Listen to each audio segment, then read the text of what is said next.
Breaking news, Dub Nation. Your Golden State Warriors have finally signed an external free agent in the 2026 offseason. You're watching Warriors Today by Chat Sports, presented by Prize Picks. I'm your host, Tyler Smith, and Brandin Williams, the slashing guard, formerly of the Dallas Mavericks, is now a member of the Golden State Warriors. Shams Charania coming in with the news this morning saying free agent guard Brandin Williams has agreed to a one-year, $2.6 million deal to sign with the Golden State Warriors. According to his agents, he averaged 13 points a game, 4 assists damn near, and 22 minutes a night across 66 games for the Mavs last season. This is a great get this late in the offseason for Golden State. And look, as far as guys who were available out there, I think it was probably the top of the list if you were to ask me. We'll break more of this down in a second, but this is why you subscribe to the channel. When the Warriors make a move, we make a video. So go down below, hit that subscribe button, and turn your notifications on so you never miss a moment surrounding your dubs here at Warriors Today. So the Warriors bring in Brandin Williams here, a UDFA undrafted free agent back in 2021 out of Arizona, and he ended up signing with the Trailblazers originally in 2021-22, and then kind of bounced around with the G League for a good while there. He spent the entire 22-23 season in the G League playing with the Osceola Magic and a couple other teams out there. He ended up signing with the Dallas Mavericks then in 2023, and he even bounced back and forth between their G League affiliate, the Texas Legends, all the way up until 2025. So this is a guy who's gone on the journey. He's really gotten out of the mud in terms of his NBA career thus far, and I think he's become a solid player. I was honestly surprised that he lasted in free agency as long as he did. But, there's a stigma about these guys who are smaller, undersized guards who don't play like the best defense in the league. But from Brandin Williams' perspective, he doesn't shoot the three ball at a really high clip either. This past season, he shot it at a 23% clip. Not good whatsoever. He doesn't even take a lot of threes, so clearly that's not his range. Maybe the Golden State Warriors can help him fix that. But what we know Brandin Williams is able to do is go out there and slash the basketball. He can go to the rim and drive and draw fouls. He can finish at the rim better than a lot of guards in this league, if you ask me. Look at some of these advanced numbers for Brandin Williams here, where you see he's in the 93rd percentile of drive foul frequency percentage. So he goes if he's going to the rim, he's going to get hacked a lot of the time. A lot of his shots are taken at the rim, though. A 40.5% clip there for his rim frequency is one of the highest in the league. But some of the efficiencies for him in terms of shots in the mid-range and in the paint are really great, too. He's in the 95th percentile of fadeaway field goal percentage. So he'll stop on a dime and then turn around in the paint, and he'll hit those shots at a really high clip. The step-back field goal percentage in the mid-range is pretty good, too. He has a really, really tight handle to his game. Also, loose balls recovered. He's above average there. He's a hustle player. This is a guy who tries on the defensive side of the ball, but he's not necessarily going to be, one we look at as an all-NBA defender or one of the top perimeter defenders at his position. He's just a little bit undersized for that to be the case. What I will say is that 75% of his shot attempts were two-point attempts, and for a Warriors team that does want to shoot a pretty high clip of threes, Jimmy Butler was the only player on Golden State last year that's had a higher number of two-point attempts, at 81% or something like that. So I like Brandin Williams a lot, but maybe he's got to expand that offensive game a little bit more beyond the three-point line to truly be a maximum effective player for this roster. Look, if he can figure out the three ball, this guy's a demon. He's really, really good at slicing past defenders, getting to the rim, finishing at the rim, drawing fouls, which I feel like was something that Golden State didn't do enough of last year, and especially with Jimmy Butler sidelined for this upcoming year. Drawing fouls is going to be paramount to their success. And like I said, this late in the offseason, man, with who is out there in terms of free agency, I know the Warriors still have some reported interest in George Niang. Maybe we'll cover that if they end up making that signing. Kelly Olynyk, those are the level of players that we were talking about here. Dalen Terry was sitting with Steph at a Golden State Valkyries game, and we were thinking that he might end up signing him. As far as the guys who are available go, Brandin Williams is a 13-point-per-game scorer. He gets the rim. I've seen this guy make highlight plays before. Here's a couple of different takes on the signing here. One from Danny Emmerman over at the Standard, saying Brandin Williams is a nice pickup for the Warriors, can really get downhill and score it, active on D, but it might take intention from the coaching staff to make him an effective fulcrum of second units. High-usage scoring guards haven't always fit seamlessly in Golden State's system. And the PBA Insider a little bit more cold water thrown on it, saying Brandin Williams has some value as an ISO scorer who can also pass, but at 6'1" and a 23% three-point shooter last season, the jury is still out. The franchise better hope Jokic even considers coming to the Bay next offseason, so the rest of Steph's prime is looking incredibly bleak. And then from Owen Jury here, saying baffles me that Brandon Williams wasn't one of the more sought out after free agents in this offseason. Above league average true shooting percentage as an undersized guard who shot 23%, but 63.4% true shooting when he was a regular of outside shooter. 49.3% free throw rate. Like I said, he gets to the free throw line. 2-to-1 assist turnover ratio, and he's only 26. What's the risk in picking him up? Golden State, they didn't see much risk in Brandon Williams here.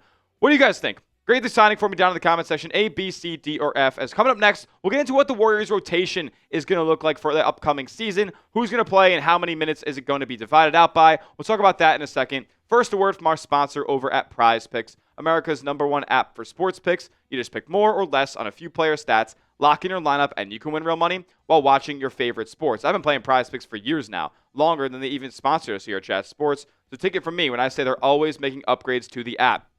Whether it's with their new feature like Team Picks, where you can pick game winners, spreads, or totals on Prize Picks, or the different functions they have to make it easier for you guys to win money, like a Taco Tuesday or a Flex Friday. We'll talk about the Taco Tuesday in just a second. They always discount player stat projections every week. One thing I love about the app as well is you can mix and match all the different sports and stat types. They even have a social feeds tab where you can share Prize Picks lineups with your friends and copy their lineups into your own with a single click.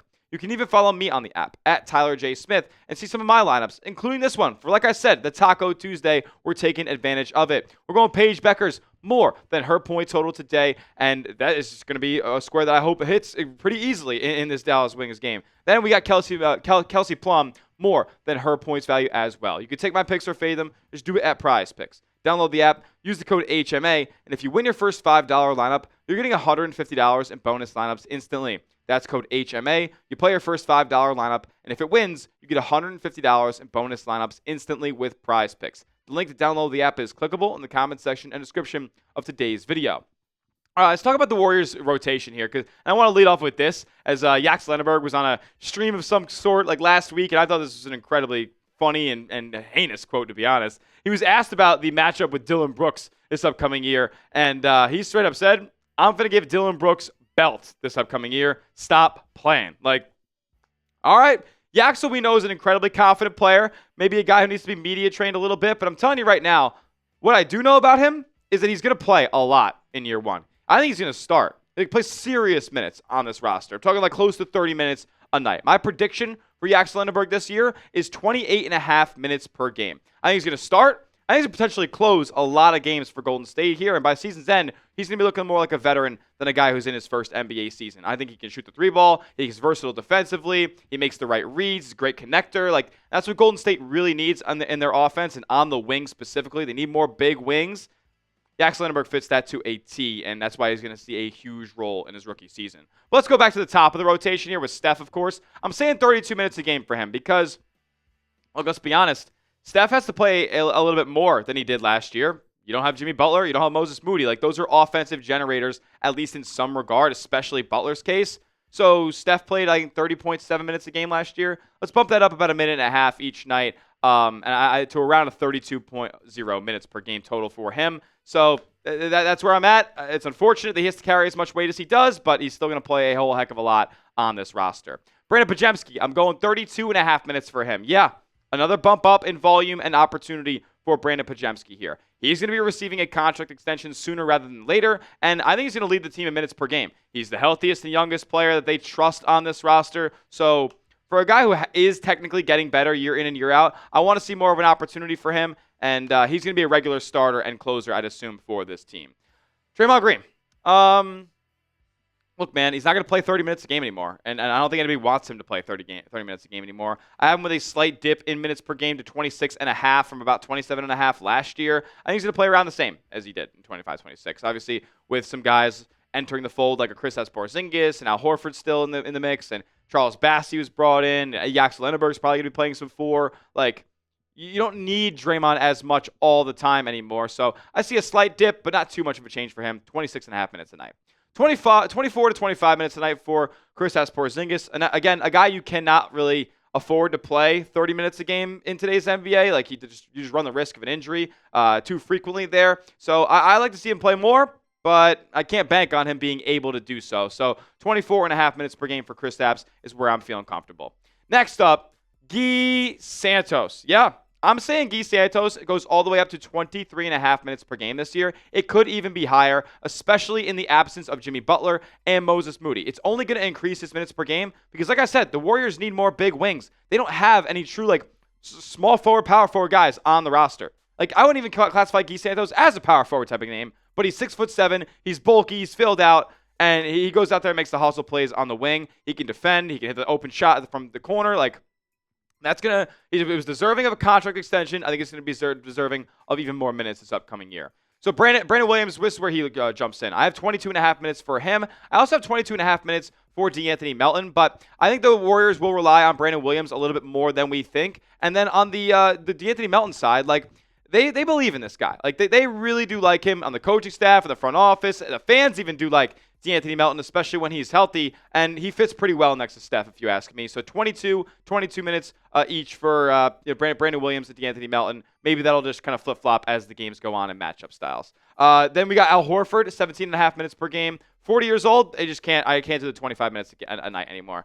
He can come in big spurts in second halves when you need a couple threes and some defensive help, but to rely on Al Horford, I just don't think is very smart at this stage in his career. So that's why I actually have Charles Bassey being a regular rotation guy for this team. I'm predicting he gets serious run. 14.5 minutes a game. That's not too much. They're not asking anything too crazy. In the 5 games he played for Golden State this past year, he played 20 minutes a night. I think it could be somewhere in the maybe in between 14.5 and 20 minutes a game, somewhere 17.5 minutes maybe. But I think he is going to be a rotation mainstay for Steve Kerr here. He's great around the rim, and the Warriors just don't have enough players on the roster that are like him. Now, things will obviously change in this rotation upon the return of Jimmy Butler and Moses Moody, but who knows how exactly that's all going to go down. That's why I'm just giving the rotation as it stands right now for what will be in the beginning of the season for Golden State. You tell me, what does your ideal Golden State Warriors rotation look like? Down in the comment section, I want to hear from you. How many minutes is Steph playing? What's Jackson Lindenberg's role looking like? Is Pods the leading minute getter? I want to hear from you down below, as that will do it for today's show. Make sure you subscribe to the channel, youtube.com/WarriorsTV, for the latest and greatest under Golden State Warriors all offseason long. We'll see you guys next time, and as always, let's go Dubs.